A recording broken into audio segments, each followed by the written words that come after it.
Hi guys! Welcome to the second part of our conversation with the one and only Marc Nelson.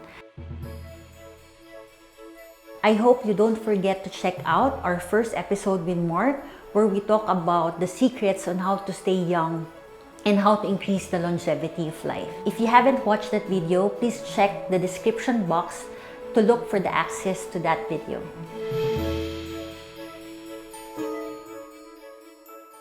For this episode, we're going to shift our focus from taking good care of our body and skin to having good practices in nutrition by doing intermittent fasting. So, Marc, I would just like to ask your diet because that's more than 50% of the things that will make you look young and feel younger. Yes, absolutely. There's a few things. I've tried different diets throughout my years, and different ones have worked at different times. What I ascribe to at the moment, and what's been working very well for me at this stage of my life, is intermittent fasting. And I don't really like calling it a diet. It's just a way of life. So intermittent fasting, at least the one that I do, is a short fast. It's considered a short fast, and it's usually at least 16 hours of fasting. And by fasting, I mean that the only thing that I take is water, tea, or coffee, but no sugars or anything added to it. People often think that, oh, I'm going to get hungry, and maybe the first 2 or 3 days it feels like that, but your body adapts very, very quickly. And it doesn't necessarily even have to be specific time frames. I usually just count the hours from my last meal. So if I finish dinner at 8, I know that I can start eating at 12 the next day. If I finish eating at 9, then I know I have to wait until 1 o'clock the next day. But quite often I will go beyond that just because I'm busy, I forget to eat, and I feel fine. I don't really feel the need to eat. So the benefits with intermittent fasting is that what it does is it helps you digest your food fully. So your food usually takes anywhere between 6 to 12 hours to fully digest, depending sometimes on what you eat. Now, during that time, it's focusing a lot of its energy and resources on digesting food. Now, when you intermittent fast, you fully digest that food, and then after that, those additional hours of fasting, your body can focus on cellular repair. And this means it's repairing damaged cells and everything with your organs and everything else. It also has additional benefits according to studies where it will help you naturally increase your production of growth hormone, which as we age deteriorates, which also affects your metabolism. So it'll also help speed up your metabolism. It'll also help keep you younger. It'll affect the telomeres, which are the things that dictate aging in your body, or actually in your cells. It will also start cannibalizing additional fat sources as an energy source, as well as old broken down cells that your body needs to just shed away anyway. It'll also give you a certain level of mental sharpness. And if you've ever eaten a big heavy breakfast and you've just kind of felt sluggish and everything afterwards, that's sometimes one of the reasons why. So those are the main health benefits that I know of. I'm not sure if Dr. Kaycee knows of any more. So, how long have you been doing fasting, practicing this type of regimen? Maybe like 5 years ago. So I took a break for like maybe a year or so, and then I've gotten back into it in the last 4 or 5 years, and almost nonstop. I occasionally, for special occasions, I'll have a cheat day. I'm Once a week? Or once a week. Or twice a week? No, like maybe once a month, or not even, where I might break my fast early. Like, if I'm with friends and we're going out for a nice breakfast or something, I'm like, stick it now. And the great thing about doing it regularly and being disciplined enough to do it 95% of the time is that when you do decide to have a day off, you don't feel bad about it. So, if you remember, like when you started, was it hard for you to start with a fasting? No problem with that? No. and one of the reasons why I like it is because it is so easy. It's so simple. I mean, it's as simple as just saying, oh, I'm just going to skip breakfast. If you eat on a relatively normal time schedule, then all you're doing is skipping breakfast. And if you can have tea or coffee, like unsweetened tea or unsweetened coffee, then that's usually enough. And quite often I talk to people, and when I tell them about this, they're like, oh, wait, I guess I've kind of been doing intermittent fasting for years. I just didn't realize it, because that's what they do. Or maybe the only thing they need to adjust is to don't put sugar in their coffee in the morning. And then boom, what do you know? Like, oh, I don't eat breakfast. So it's quite easy, and your body adapts to it very quickly. Actually, from that, you can say that like before we were told to eat like breakfast, lunch, and dinner. So Yes. that's the marketing Yes. push of the food industry. Yeah. That's why we have 3 times a day food meals and Yes. 3 times snack. So that's 6 times a day. Yes. And if you're going to see like our ancestors, like Yes. 100 years Yes. ago, 1,000 of years ago, they don't really eat that much. They're used to It's having feast and famine. Yeah, it's you know, you feast and then you fast because you don't have ready access to food all of the time. Yeah. And that worked very well for them, and that's the way our bodies were conditioned from, millennia ago. So it's not unusual for us, or shouldn't be unusual for us to go back to that. And that's why one of the reasons why our bodies adapt to it very, very quickly. I mean, different religions and cultures do fasts as well as part of their practices that, whilst now they're known for the, it's a ritual. It might be a religious or a cultural ritual, but it stems from having the health benefits as well. Yeah. Yeah. Actually, there's a study that what happens when you fast, short or longer fast, there's a renewal of the mitochondria in the body, which is the powerhouse of the cell, which will make you more energized.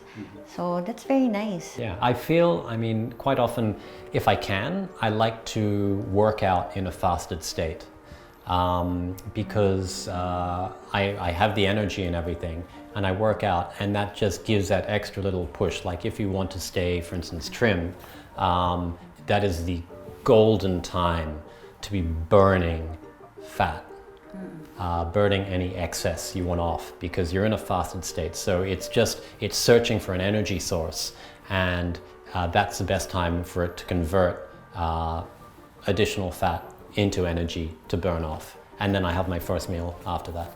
So for some people, their reasons of doing the fasting is for weight loss.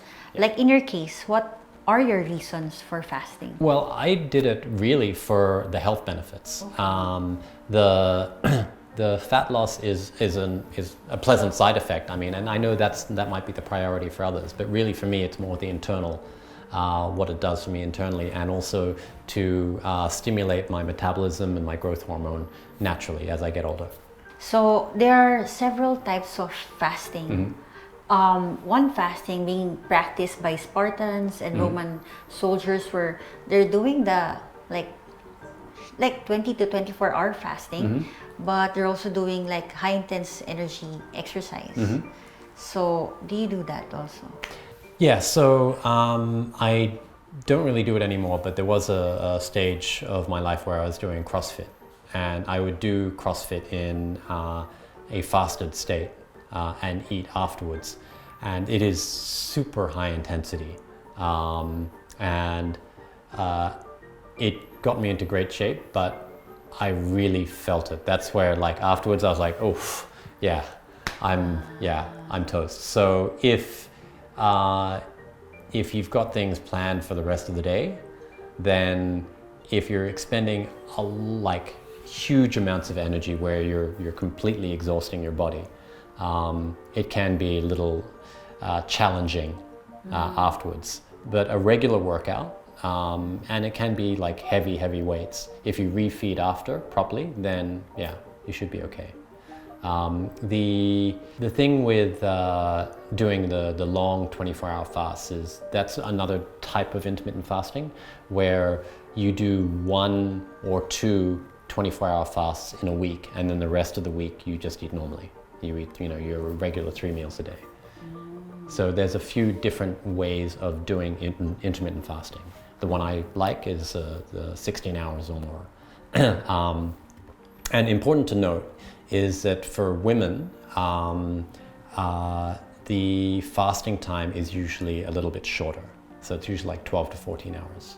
Yeah, because there's a change in the hormones. Correct. Yeah. So there are several myths about fasting, Yeah. especially intermittent fasting. I would just like to know your comments about it. Okay. Number one, fasting can actually cause you to be in the starvation mode. Starvation mode.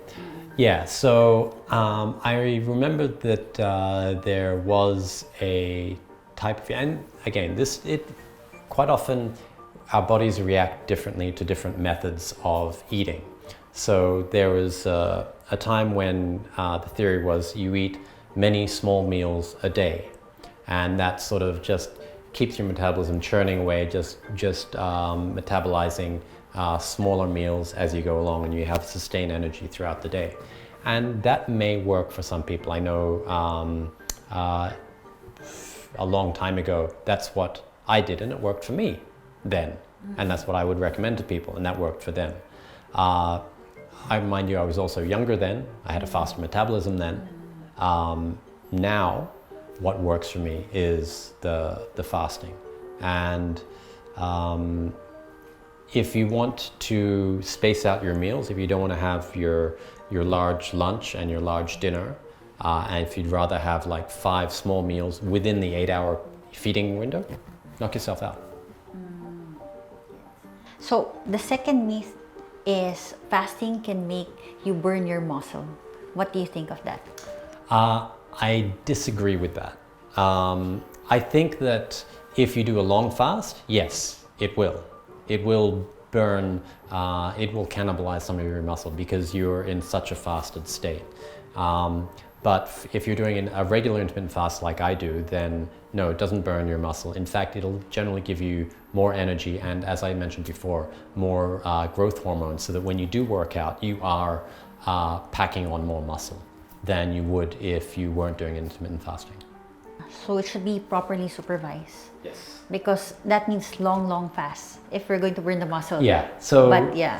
The short intermittent fasts, you can do your own research and do it. But for the long fasts, make sure you talk to a doctor. Yes. You do more research because there is a lot more involved in that. It's not quite as simple.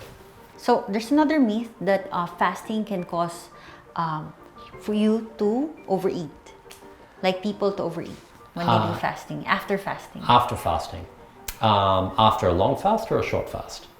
Yeah, it changed. Yes. Yeah. Let us know what you think for short fast and long fast. For a short fast, it shouldn't make you overeat. And that's a mental discipline game as well. Because sometimes people will think, I deserve to eat more because I fasted for this long. No, just eat normally. We've talked the last time that I was with you about the blue zones and about the book Ikigai, where one of the things that they mention is eating until you're only 80% full. So don't eat until you're like bursting at the seams. And that, whether you do fasting or you don't do fasting, that is just a generally good rule of thumb for everything. Don't overeat. It puts a lot of pressure on our body to metabolize that amount of food. And obviously, if you're overeating, then it's just being stored somewhere that you don't want. But if you're doing a regular intermittent fast, like 16 hours, then just eat a normal meal. And your body will adapt. Like, I eat a normal meal after fasting, and I don't feel, oh my God, I'm so hungry, I need to eat more. I'm like, oh, okay, that was good. So don't do it, and your body will adapt and accommodate that. Nice. So another myth is that fasting can deprive you of nutrients. What do you think of that? I disagree. As long as you're getting your nutrients during your 8-hour eating window, then you're fine. What about long fasts? Long fasts, again, this is why it's so important that you refeed properly. So you make sure you get the right nutrients when you refeed. Okay. So you are going to be losing those nutrients within those 3 days. But the flip side is you're also getting rid of a lot of toxins and horrible stuff and dead and damaged cells in your body, which is the trade-off. So your body can handle that 3 days of not getting the proper nutrients, because what it's doing is, sadly, in order to get rid of all the bad stuff, then you're also getting rid of a lot of the nutrients as well. But then that's the first thing that you put back into your body. You put back the good nutrients. So, Mark, what do you say to people who think that fasting is a crazy idea? I say it is not a crazy idea. I highly, highly recommend it. For me, as I said, the easiest one you should do is a short fast, which for a guy is 16 hours or more. For a woman, maybe like 12 to 14 hours. And just try it. Try it for a couple of weeks, or try it for a month if you can. And I guarantee you, after the first few days, you'll find that it's remarkably easy. Just stick to it. Count the time that you finish your last meal. If you're a guy, count 16 hours, and then you can start eating again. Don't overeat. Just eat normally within your 8-hour eating window. And you'll be amazed at how quickly your body adapts, how clear your mind is, and how much energy that you have. Thank you so much, Mark, for sharing the pearls about intermittent fasting and short fasting. We really learned so much. You're an inspiration. So, guys, for this episode, we talk about short fasts. And I hope you can watch the next episode, which will talk more about longer fasting, which is around 24 hours and more, because they have different management. And before we end this video, please don't forget to like it, subscribe to our channel, and hit the notification bell for future content.